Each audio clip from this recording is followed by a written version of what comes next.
Thanks very much for joining us today.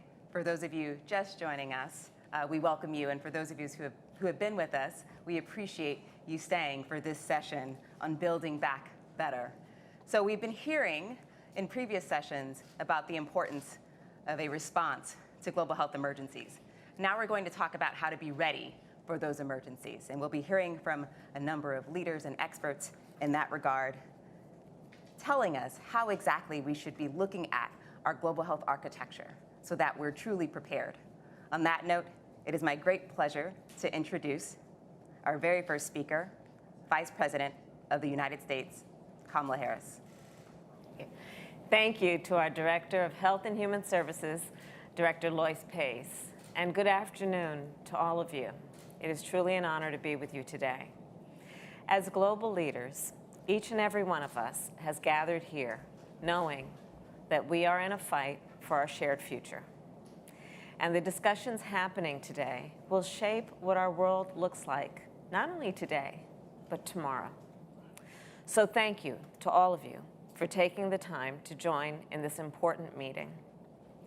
So as I've said many times, I do believe that our world is embarking on a new era. The global pandemic was a turning point, and indeed a tipping point. These past 19 months have revealed systemic flaws and reminded us of our collective resolve. If we were not clear before, we know now.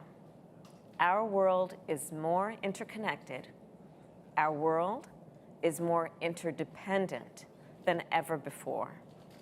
And therefore, the only way to move forward, the smartest way to move forward, is together. The task before us now is great. You have heard from President Joe Biden about what we must do to vaccinate our world, all of us working on that together so that we can end this pandemic. In addition, my focus today is to talk about what we must do to prepare for the next. Because the truth is, the work to end this pandemic and prepare for the next is a strategic imperative. It is essential to our security and to our shared prosperity, and it will save countless lives. However, at this moment, we must also agree that our world is not fully prepared to prevent, to detect, and to respond to future biological threats.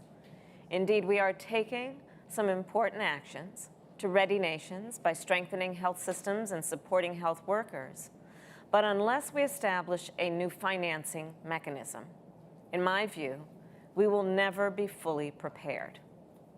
Since the spring, I've been calling for such a mechanism. Italy, too, as the president of the G20, has raised the need for financing. And over the past months, our nations have met. And we have reviewed the reports. We have heard from the experts. And they have confirmed, yet again, there is not enough funding to adequately prepare for future biological threats. Friends, I do believe, I know we know, this is a stark warning, and it should be a wake-up call for all of us. Disease surveillance, vaccine development, vaccine delivery, healthcare worker support. Nations need greater capacity, and they need it now.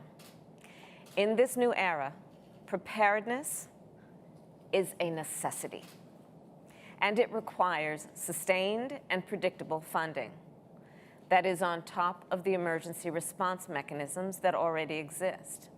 We need to act so that our world will be ready to respond before and not after the next pandemic emerges. This pandemic caught us off guard, and it should not have. We have learned the cost of failing to prepare. With every death, we have learned all too much the seriousness of that cost. And it is time then to act.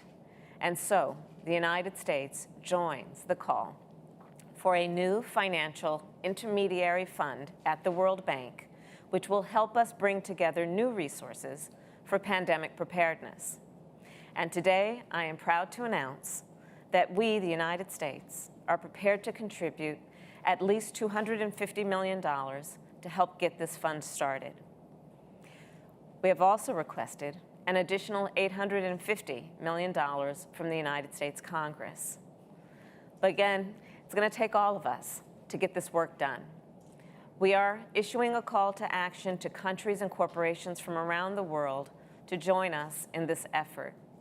And we have a collective goal of reaching $10 billion at the outset. And let's put this in context. That is a fraction of a percent of global GDP. We invite the nations gathered here to help us meet this, as some would say, ambitious, but I believe achievable goal. We also see an important role and responsibility for the private sector. Those who can must do everything we can. The Financial Intermediary Fund is an important step to build stronger, more resilient health systems and ultimately to save lives. But it is just one step. The pandemic laid bare the flaws within our systems and structures. As I've said many times, the fund will help address our capacity to prepare. However, to avoid the mistakes of the past and meet this present moment, we must also ensure transparency and accountability to ensure that all countries meet our global health obligations. To that end, the United States also supports a Global Health Threats Council that would monitor progress and identify gaps. It is yet another step we must take to ensure that political leaders remain committed to the goal of preparedness.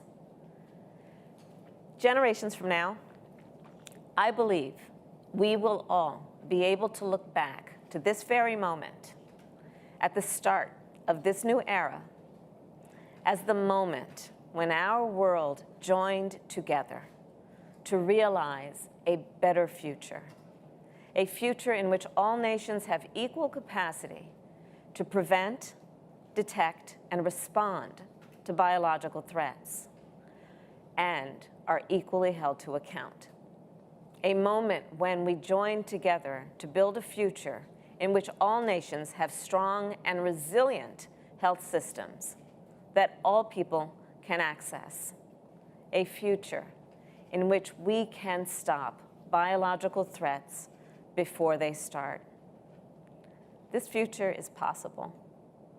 If we work together, I do believe we can and we will make it possible. Thank you all again, and let us go forth together.